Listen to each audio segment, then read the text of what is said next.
Good afternoon to you. I'm Jennifer Sanders. The state may soon directly oversee the Austin Independent School District's Special Education Department. Now, this all comes after the Texas Education Agency found the district was breaking federal and state law by not evaluating students for special needs services within the mandated time period. And tonight, AISD parents will have a chance to learn more about that change. The district is hosting a public meeting at the central office that's off of I-35 Frontage Road, and that meeting starts at 6:45. AISD says it has until April 17th to appeal that decision. The district says while there are some problems, they've also seen signs of improvement.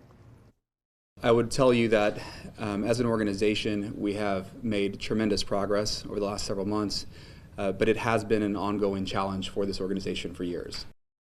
And if the conservatorship happens, there will be 2 to 3 state workers evaluating what led to this backlog. Then they'll make some recommendations. Investigative reporter Kelly Wiley obtained that report showing some students waiting months for an initial evaluation. You've been following this for months. So what's the latest here?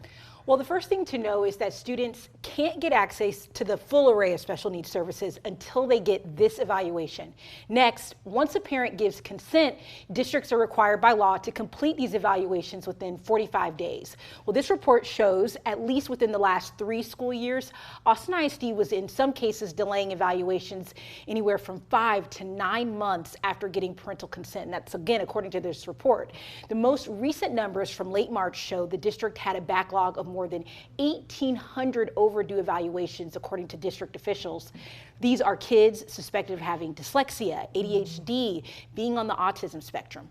Okay, so you mentioned this has really been going on for at least 3 years. I know our coverage has been extensive on it, and that's according to the report. So just walk us through the action that TEA has taken against Austin ISD thus far.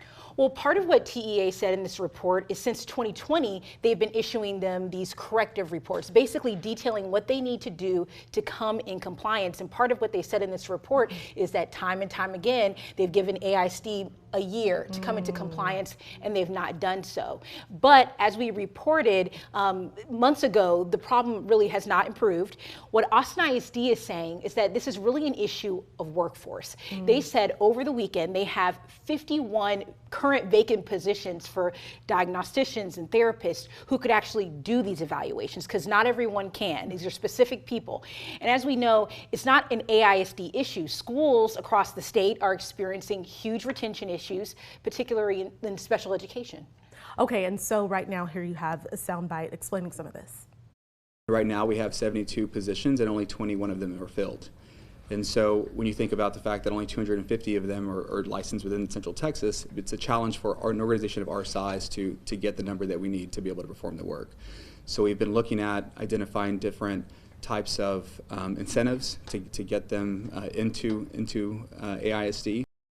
Okay, since this news broke on Friday, leaders were really quick to point out that this is not a full district takeover like what we've seen in Houston ISD.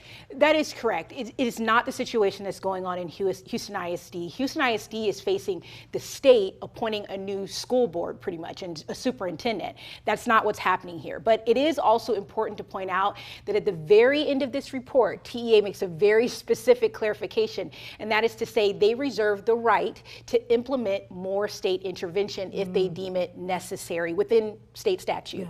Yeah. And that basically means a takeover like what happened at Houston ISD is not completely off the table. It may never be implemented, but it is an option that they have.